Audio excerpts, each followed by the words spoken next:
일반 국민들이 체감할 수 있는 좋은 사례가 GTX인 것 같아요. 거기도 이제 궤도가 들어갑니다. 아, 그렇죠. 열차 궤도가 네, 깔려 있는. 궤도는 뭐 사실 안 들어간 데가 없어서 네. 네, 검색하면 제가 좀 밑에 있습니다. 안녕하십니까, 과학 커뮤니케이터 궤도입니다. 우리가 사는 도시는 이미 좀 빽빽하게 채워졌지 않습니까? 복잡하고 정교해진 도시 구조에서 기획 및 설계를 현실로 이어지게 하기 위해서 설계자들은 어떤 점을 중요하게 보고 계실까요? 전에는 국토 개발이란 말을 많이 썼습니다. 그러니까 이제 자연 상태 허허벌판에 고속도로도 놓고 항만도 놓고 공항도 놓고 이렇게 해가지고 우리가 그걸 쓸 수 있는 곳으로 만들어서 경제 개발도 하고 그거를 뒷받침하는 어떤 배경이 되는 인프라의 구축에 관심이 많았다면 그게 이제 우리나라 경제 개발 시기. 그렇죠. 지금은 이제 선진국 한국에서는 어떻게 하면 우리나라 국민들의 삶의 질을 높일 수 있는 도시 환경을 제공하느냐. 아, 그럼 국토 개발이란 말은 안 써요 이제? 점점 덜 씁니다. 문서에서도 그렇고 정부에서도 그렇고 대통령님께서 나와서 막 국토 개발 이런 말씀 하시는 거 많이 못 들어보지 아, 않으셨나요? 되게 예전에 들어본 것 같기도 네. 한데 그럼 지금은 뭐라고 하나요? 삶의 질, 국민의 안전. 아, 국토 개발을 이런 얘기는 잘 안 하는군요. 이제 우리나라에서는 별로 할 필요가 없는 말이 점점 돼가고 있는 거죠. 아. 네. 개발해야 할 곳은 계속 있겠죠. 근데 이제 이미 구축된 도시를 어떻게 잘 관리하느냐. 그래서 전에 없던 시설물이 많이 등장을 했습니다. 네. 예를 들면 침수, 위험도가 높은 지역에서는 저류 터널, 말 그대로 지하에 터널을 만들어서 비가 오면은 이제 그 빗물을 전부 거기다가 저장하고 가두겠다. 그리고 이제 빗물이 빠지고 나면 방류하겠다. 뭐 그런 시설물들. 그 다음에 이제 옛날에는 다 이제 하수 처리장 같은 것도 도시 외곽에 그냥 지상에 넓은 지역에 그냥 졌는데 그럼 사실 기피 시설이 되거든요. 냄새도 나고 주변에 거주 시설을 만들기도 어렵고. 그런데 요즘에는 도심지 주변에 하수 처리장 같은 경우에는 다 지하화하는 그런 류의 상하수도 시설 관련된 그런 업그레이드 공사를 많이 하고 있습니다. 그럼 지상은 이렇게 좀 공원이나 이런 걸로 하지 않습니까? 맞습니다. 약간 이제 안 좋은 걸 주면 좋은 걸 같이 껴서. 근데 이제 안 좋지도 않습니다. 안 왜냐하면 좋지도 않아요? 지하화 되면은 사실은 냄새도 맡을 수 없고 보일 일도 없는 그런 시설물로 진화하는 거기 때문에 그 윗 공간에 대한 이용성만 사실은 제공할 수 있는 그런 시설로 이제 변모하는 거죠. 또 하나의 중요한 키워드는 회복 탄력성입니다. 이게 뭐냐면 이제 기존의 시설물들은 튼튼하고 안 무너지게 짓자. 지금은 혹시 모를 재난이 왔다. 우리가 상상할 수 있는 어떤 자연재해 수준의 재난이 왔을 때 일단 최대한 잘 버티거나 또는 일부 손상이 가더라도 빠르게 회복할 수 있는 그 컨셉까지 넣어서 사회 기반 시설물을 설계하려고 그러니까 엔지니어들이 고민할 게 더 많아지고 사실은 더 어려운 문제를 이제 풀게 되는 거죠. 플랜트 엔지니어의 관점에서 보면 도시가 비상 상황에서도 그 기능을 유지하려고 하는 것은 플랜트 엔지니어링에서 안전 시스템 설계하는 것과 유사하다고 볼 수 있을 것 같습니다. 가령 플랜트에서는 정전이 일어나거나 그런 비상 상황에 대해서 전력 이중화 장치를 설치한다던가 비상 전원을 공급한다던가 또는 더 위험한 상황을 방지하기 위해서는 자동 차단 시스템 등을 활성화하거든요. 마찬가지로 도시 역시 그 기능을 계속 유지하려면 에너지가 끊기지 않도록 계속 공급하고 에너지 복원력에 대해서 감안한 설계를 해야 되는데요. 그리고 요즘에는 초고층 복합 건물에도 연료전지와 같은 어떤 분산형 전원을 공급할 수 있는 장치들이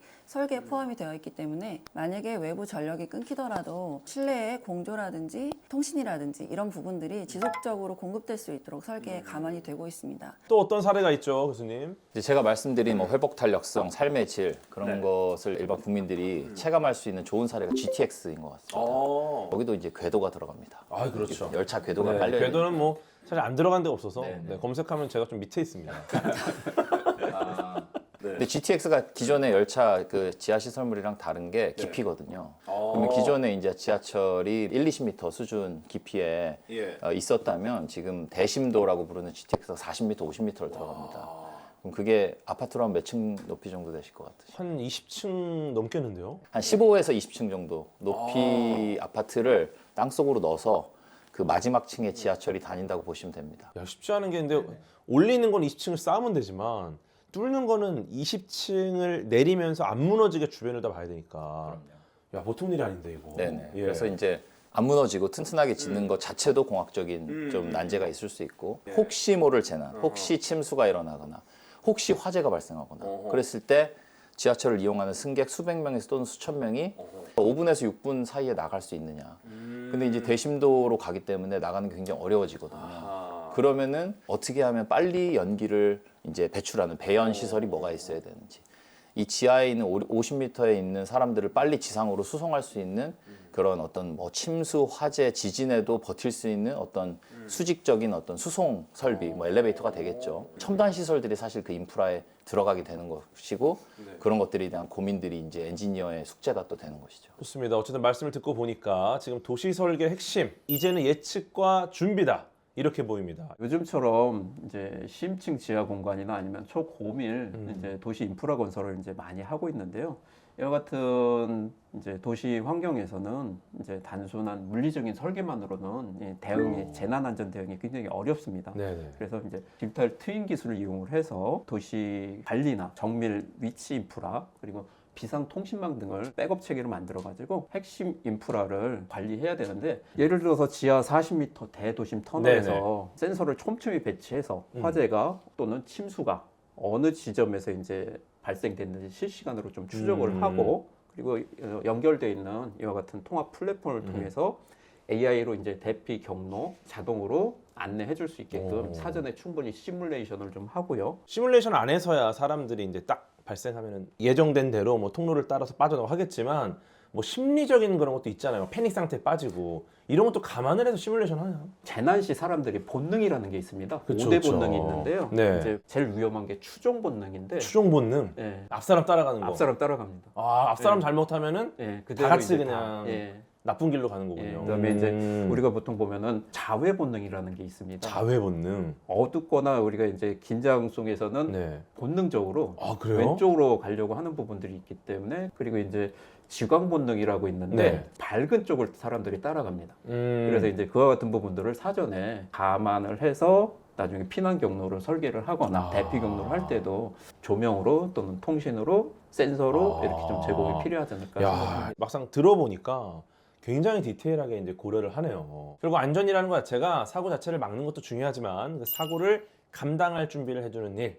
네, 이렇게 보여준 사례라고 볼 수 있을 것 같습니다. 우리가 이야기하고 있는 도시의 안전 시스템부터 통신 에너지 공급까지 도시를 지탱하고 위기에서 버티게 하는 기술들 이것을 다 합쳐서 이제 엔지니어링이라고 할 수 있을 것 같은데 그렇다면 앞으로 엔지니어링은 또 어떻게 변하게 될까 이게 궁금합니다. 특히 올해 CES 2026에서 피지컬 AI 아틀라스가 등장을 하면서 큰 주목을 받았죠. 이런 휴머노이드들이 단순한 실내 작업을 넘어서 도시 공간에서 직접 움직이고 일하는 시대가 열릴 것 같습니다. 이런 변화에 대비하는 건 역시 엔지니어링의 영역일까? 네, 궁금한데요. 요즘 들어서 도심에 이제 100층 이상의 초고층 건물들이 이제 들어서고 있는데요. 이와 같은 초고층 건물들은 그동안에 생각하는 단순한 건축물이 아니라 하나의 도시로 봐야 됩니다. 한 번 지어놓으면은 100년, 200년 이상 써야 되는 거의 그쵸. 반영구적인 이제 그 기반 시설이라고 이제 봐야 될 것 같습니다. 발전소가 이제 건물 내에 들어가고요. 건물 자체가 이제 도시 인프라 설계로 이제 봐야 되지 않을까 생각하고 있습니다. 그래서 처음부터 이렇게 설계를 하기 위해서는 앞으로 100년 뒤에 어떤 서비스가 제공이 될까요? 뭐 휴머노이드? 예, 그렇습니다. 예. 이제 피지컬 AI가 실제 이제 다닐 수 있게끔 초고층 건물 설계할 때 그 단계부터 이제 같이 고려를 해야 됩니다. 실제 로봇 발렛 파킹 부분 그리고 무인 배달 로봇 등 심지어 이제 UAM이라고 소위 하늘을 나르는 택시 도시 공간도 이제는 평면을 넘어서 수직, 수평, 지하, 공중이라는 네 개의 공간을 입체적으로 이제 확장해서 설계가 필요하다고 보고 있습니다. 예를 들어서 지하의 컨베이어 부분들을 기본적으로 갖춰놔서 큰 건물과 건물은 컨베이어로 이동을 하고 이동해서 거기에서 나와서 이제 자율 로봇이 집까지 배달해주는 이와 같은 형태까지 연구를 하고 있습니다. 빠르겠는데요? 예. 사람도 좀 탈 수 있나요? 사람 퇴근길이 빨라질 것 같은데. 아마 같이 탈 수 있을 텐데요. 그죠. 이제 그 안전 때문에 아직은 구분을 하고 있는 부분이고요. 그냥 건물을 짓는 게 아니라 처음부터 로봇까지 염두에 두고 이제는 도시를 기획하고 설계해야 한다. 네, 미래형 도시 인프라가 앞으로 100년 이상 사용된다고 보면 단지 현재 기술만으로는 그걸 따라가긴 어려울 것 같고요. 앞으로 수십 년간의 변화에 적응할 수 있는 에너지 설계가 필요합니다.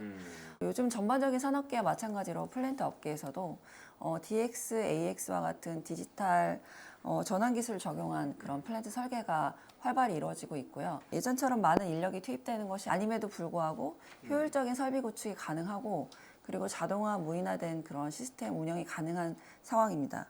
결국 에너지 인프라가 전체적으로 똑똑해져야 그 위에서 움직이는 도시도 제 기능을 수행할 수 있을 것이라고 생각을 합니다. 네, 수장님 말씀하신 것처럼 어떻게 보면 이 에너지가 근본이기 때문에 이 에너지가 있어야 우리 전무님 말씀하신 그런 여러 피지컬 AI 결국은 전원이 공급돼야 되잖아요. 네, 맞습니다. 그러니까 이제 이 에너지는 기본 중에 기본이다. 그러니까 이제 이거 고민 당연히 해야 된다라는 것인데 요 안에 이제 숨겨진 인프라들이 더 있을 것 같은데 저희가 인프라라고 부르는 게 사실은 숨겨져 있는 게 대부분이거든요. 우리가 수도꼭지는 보이지만 상하수도관은 저희가 볼 일이 거의 없죠. 그래서 이제 저희가 논의하고 있는 그런 에너지 인프라, 그다음에 스마트 시티 이것들을 또 지원하기 위한 인프라가 또 구축돼야 되거든요.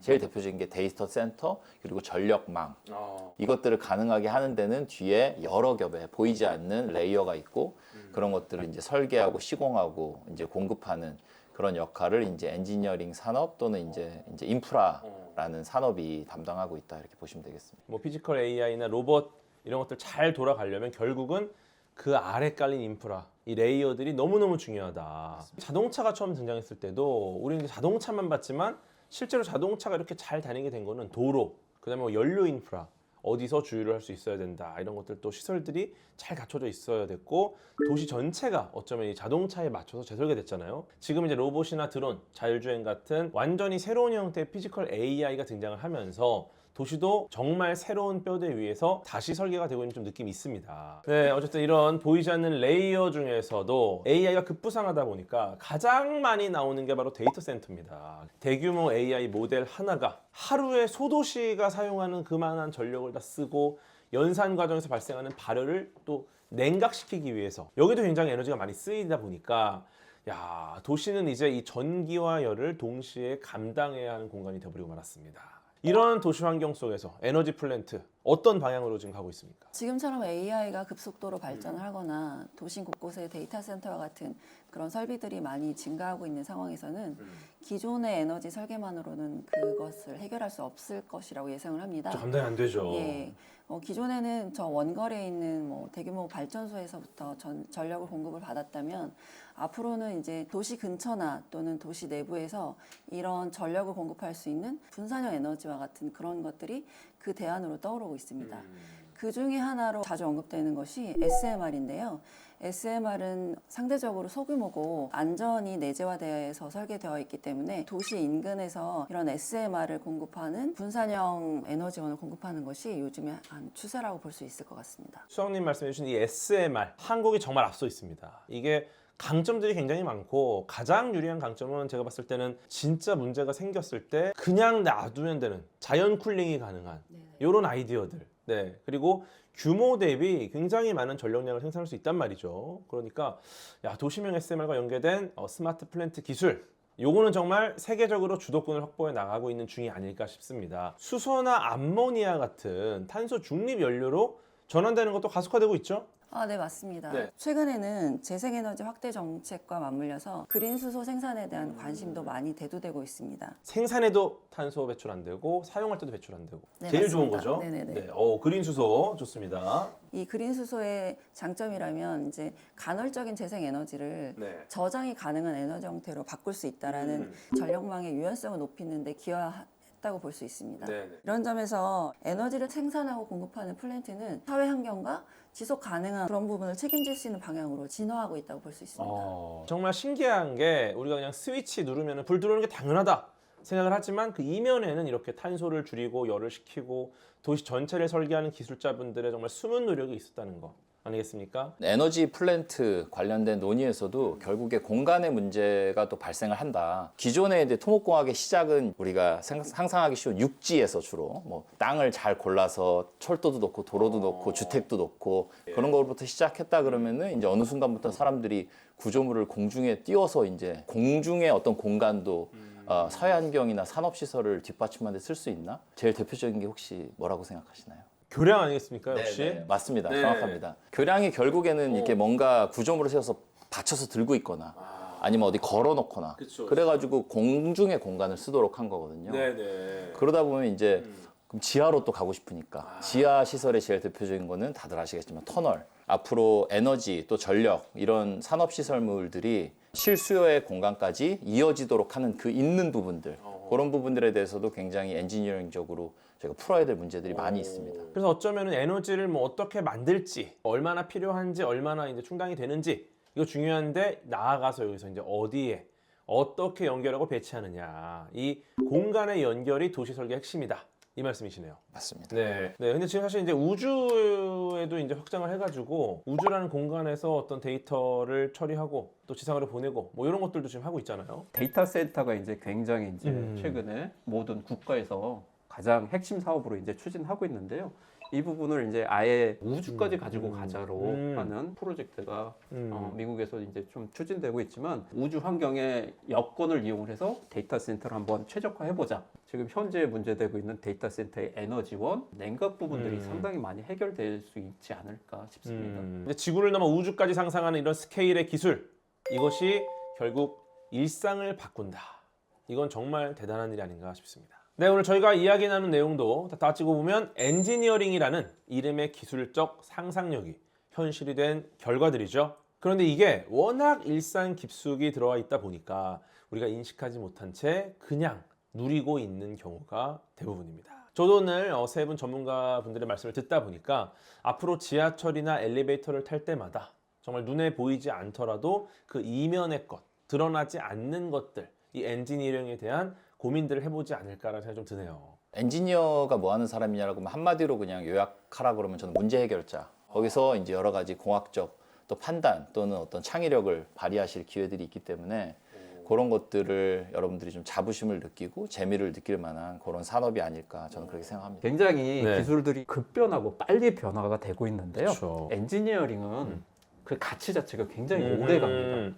그러니까 이런 기술들을 이용해서 하는 엔지니어링 가치가 오래 가기 때문에 엔지니어링을 한마디로 얘기를 하면은 세상의 연결을 설계하고 미래를 구현하는 지속 가능한 가치다. 네. 이렇게 말씀드리고 싶습니다. 엔지니어는 단순한 기술자가 아니라 기후 위기와 에너지 안보를 동시에 책임질 수 있는 사회적 설계자로 성장할 수 있습니다. 세계를 움직이는 거대한 변화를 이끌 수 있는 것이 바로 엔지니어링의 힘이라고 생각합니다. 지하 40m의 대피 시나리오부터 도시명 원자로 100층까지 올라가는 로봇, 우주에 띄우는 데이터 센터까지, 이 모든 것 단순한 설계의 결과물이 아니라 이게 어떻게 하면 가능할까, 이런 이 문제에 대해서 끝까지 붙잡고 구현해낸 고부가 가치 지식 산업의 산물이라는 생각이 듭니다.